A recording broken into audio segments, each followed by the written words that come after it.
Today we're going to talk about learning kanji and how I feel like there's a just way easier, less stressful way that you can do it, and it's how I do it. And I didn't come up with this epiphany of how to do this until about 2023 or 22 or something like that. I had an epiphany, and ever since then I've been learning new vocabulary, fairly easy.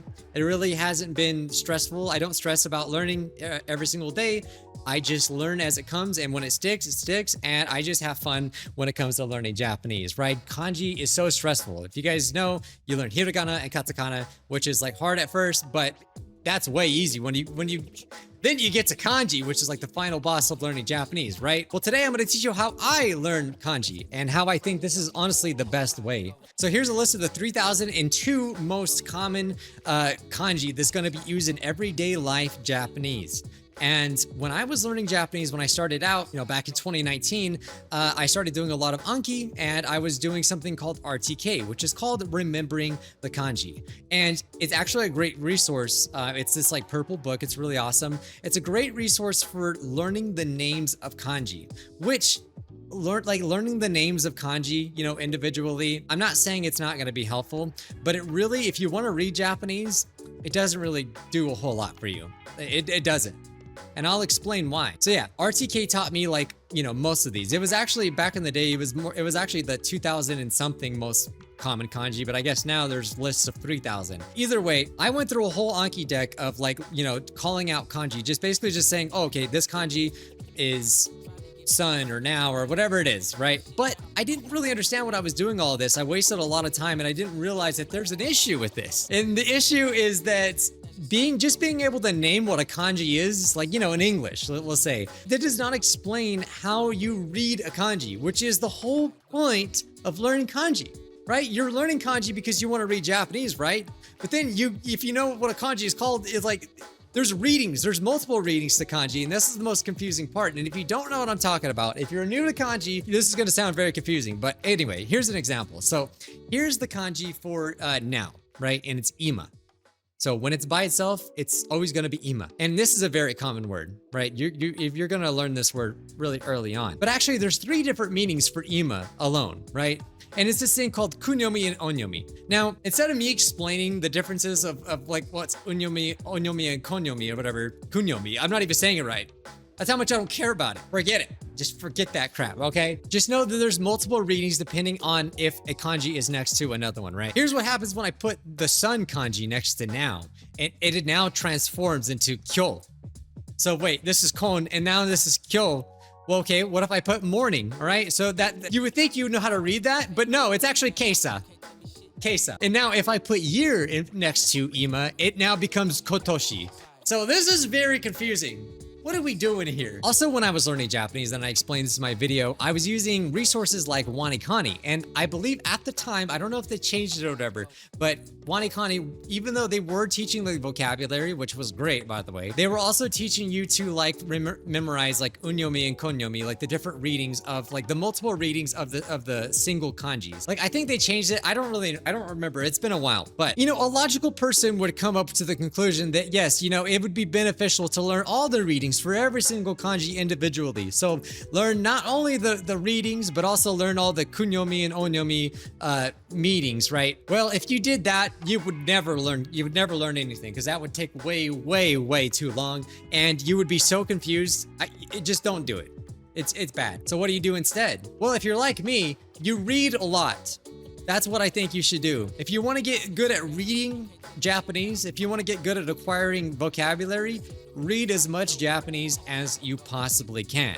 And instead of learning kanji individually, you learn them as you come across the words. So this way, you're not learning the multiple readings, and getting really confused. You're learning that kyo simply means kyo. Whether you're using Anki or reading or whatever, you're just gonna learn that kyo means kyo. You're gonna learn that keisa means keisa. You're gonna learn that kotoshi means kotoshi. So really, you don't even need to do RTK, right? Because I haven't done any individual kanji study since 2020, 2 or 23. I haven't gone out of my way to do individual kanji study at all, but yet still I'm acquiring vocabulary just fine, at a perfectly fine normal rate just by simply reading. I just read and read and read. That's really what I do. But you might be saying to yourself, well, I understand nothing how do I start? Well, I personally prefer reading. So if you like the reading route, I highly recommend this website called Todoku Supporters. And what this website is, it has a lot of like kids books or like, you know, short stories with easy Japanese, and it tells you how to read it and everything. And there's like multiple levels. I actually use this website. This was after I did some Anki, obviously, that did give me a nice base.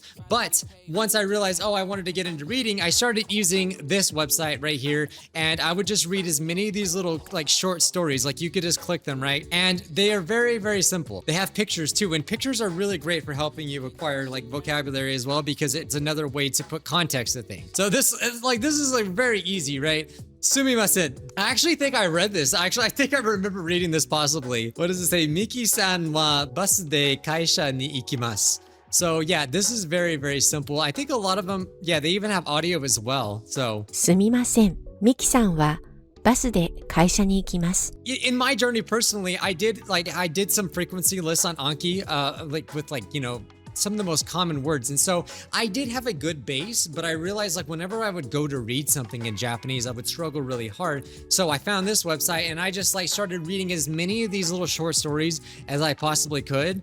And I found that they were just really easy to comprehend, right? And there's just tons of levels. So I just personally found out like, cause like there's even videos as well. There's videos like audio. So it was very, very comprehensible. And that's what you want to try to go for, right? Like, you know, if you think about the way little kids learn Japanese, right? They don't start by learning literature papers and scientific stuff. They read stuff like this. And I understand that this might not be like interesting for everyone, but for me, just learning, you know, new words and actually like feeling like I read something in actual Japanese was a great accomplishment for me. And this was a good bridge for me to jump into actual like content that I'd be more interested in. And so I just felt like this was a great website that really helped me prepare to read more stuff. And it gave me the confidence I feel like I did once I started like really comprehending a lot of this. And then so what I did next after reading a bunch of these on this website, I decided to read what a lot of people online were saying is one of the most easiest visual novels in Japanese. So I had previously been a fan of like visual novels in English. You know, I read them in English,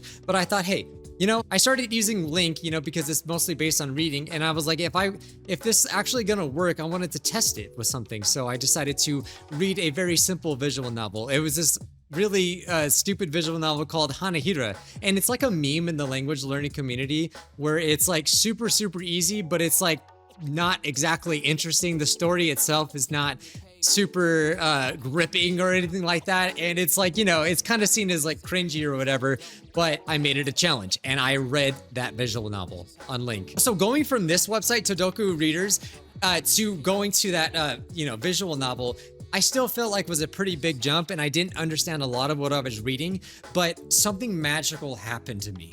So when I got to the end of that visual novel, which probably took me around like a month, I read it on Link, and when I finally got to the end of it, I realized, oh my God, I'm actually remembering a lot of the words that I'm reading, even if I don't like remember the kanji that's involved with them.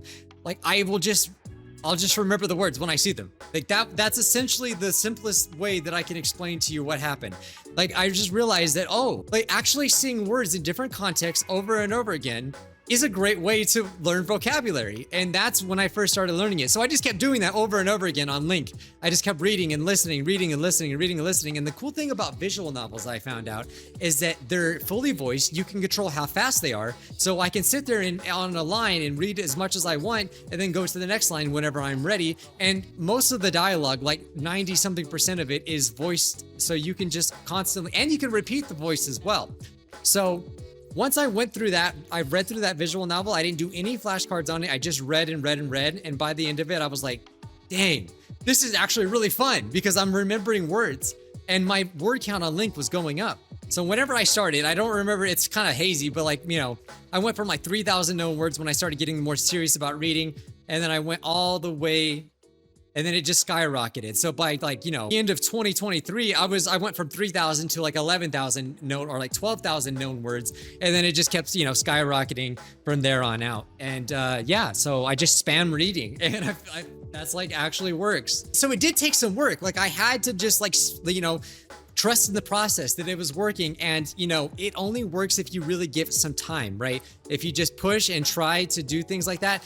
Like I started getting super motivated because I realized that this is actually working, and like the stuff that I was doing before, like it just wasn't working. Really, in reality, what I was actually doing was immersing myself more instead of just like sitting at Anki and doing like, like an hour of flashcards a day and then like not doing so much immersion. What I was really doing was just constantly doing immersion and looking things up. And I realized the more you do that, the more things will start to stick to you. So, don't get me wrong, even though I use this website called Link and I prefer like reading, you could still do the same thing with flashcards, but I just wouldn't focus so much on flashcards, right? Like I think frequency lists of like Anki decks are really helpful, and it does help like, do a good base, like if you're studying for like JLPT and stuff like that. But if you're gonna do Anki, I would just focus more on consuming the stuff that you're interested in. So like, do flashcards, like maybe 10 cards a day or 20 at the most, but just spend all of your time watching and consuming the language, right? For me, it's reading. I love reading and I love hearing the language. And,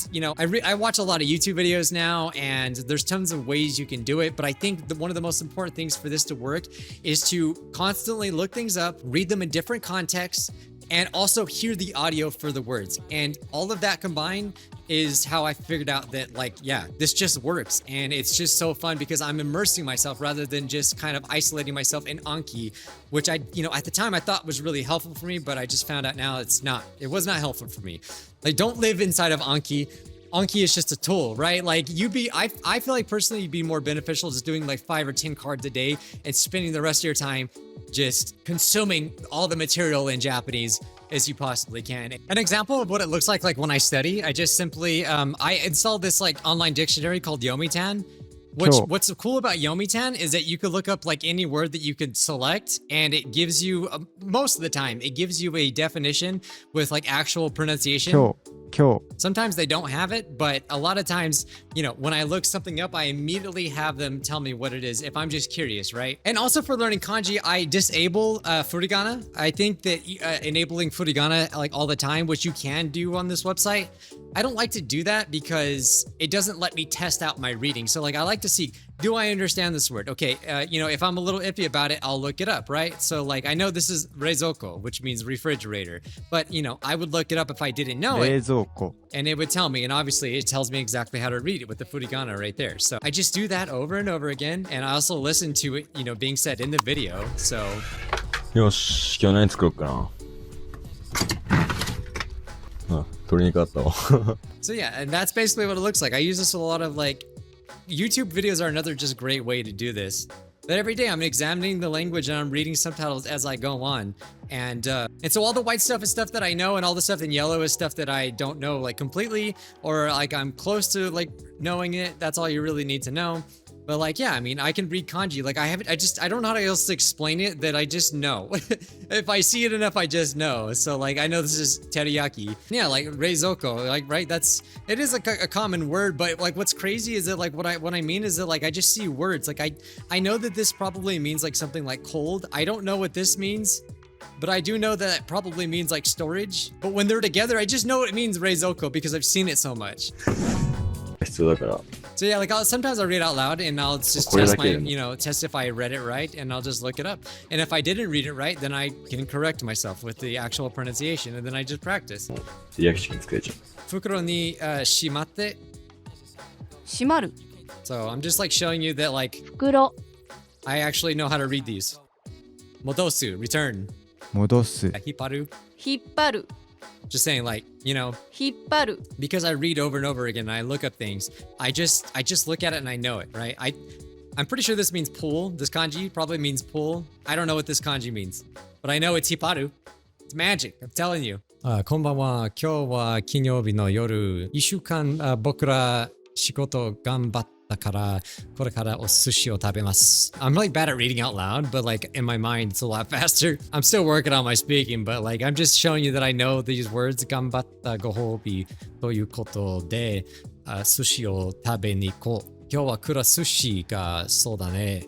回転寿司だね。そうだね。めっちゃ人気の回転寿司チェーン。マジで楽しみ。But I do this as I follow along. I don't do a lot of reading out loud, but so I could always be better at it. But like, I just wanted to show you that like I could read a lot of these things that I'm supposedly supposed to be able to read. So like, even though a lot of, this is pretty simple video, a lot of it. So yeah, I just wanted to show that like things do stick in my head, even if I'm not like the best at speaking. I'm actually working on my speaking right now, but like it really does work. Again, this has nothing to do with speaking. So even if my speaking is not the best, just knowing how the Hiragana is pronounced in the Kanji is what I'm talking about. The bottom line is you just have to consume enough. You just got to do it every single day as much as you can because you enjoy it, right? And the more that you see kanji in meaningful context, the vocabulary that the kanji uses, it kind of teaches you the kanji, and it's just a really cool phenomenon. Like, I don't really understand how it works.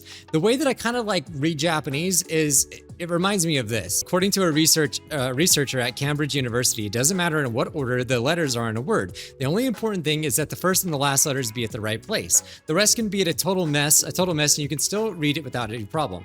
This is because the human mind does not read every letter by itself, but the word as a whole. And I feel like this is the best way that I could explain how it feels for me to read Japanese, even when I don't know all the kanji. It's like you just got to be acquainted enough with it, right? See it enough times, and just your mind just will remember how to read it. And also, like, the more words you read, you'll be able to read other words. It's crazy. It's a crazy phenomenon. And yeah, I'm not the only person to talk about this, even though I came up with it in 2023. There's this another really good video by Trenton. If you don't know who this YouTuber is, he's a really popular Japanese language learner YouTuber as well. And yeah, he has another video that says basically the same things that I'm saying right now. But I just wanted to give my take on it, and just like, before I seen this video, I came up with the same exact conclusion. In his video also, he talks about this other video, you don't have to study kanji. And this is a Japanese person talking about the same exact thing. He talks about like a lot how every kanji has different meanings. So it's better and more beneficial to learn the vocabulary in itself. And I just feel like this is not a super popular take. And when I saw Trenton's video, it was just like me confirming that, like, oh my God, I've been thinking this entire time. So I also wanted to like give a shout out to that video, because for me, like, yeah, it really resonated with me, and I just wanted to do my part in spreading the word that, like, bro, just read more. There's other examples too of like people that learn Japanese, and eventually it all just boils down to spending more time with the language. The more time you spend in Japanese, the more that you'll start to remember the vocabulary, and it's really just as simple as that. But yeah, you can do this with Anki, but really the most important part is just spending the time in it. Don't do what I did and only just do flashcards and spend all of your time in flashcards and not getting enough context for the language. So I think if you can do that, then you'll be better off when it comes to reading Japanese. And again, this is just about reading Japanese. Obviously, if I want to get better at speaking, which is something I'm documenting right now, and I'm working on it personally. I'm bad at speaking. I've talked about this before, but I need to practice speaking more. But the more vocabulary I learn, it's gonna make speaking so much easier because I know the vocabulary. I'll be able to pull the vocabulary out, or I just got to get my mouth used to saying the words, but I know that this works. And so I wanted to share that with you guys. Let me know what you think down below. And yeah, I'm going to keep documenting my journey. I'm working on speaking right now, but yeah, I'm excited for the future of this channel. If you enjoyed this, smash like. Let me know down in the comments if you agree, disagree. I'm sure I'm going to get a lot of people that disagree with me. Again, I'm not saying that like knowing what kanji are called is not going to be beneficial, because you can still make guesses of what words are because you know the meanings, like of the kanji, but you can't get past learning the readings. You still have to learn the readings no matter what. So this is just my take on the whole thing. So let me know what you think, and yeah, I'll see you guys in the next one. Peace out.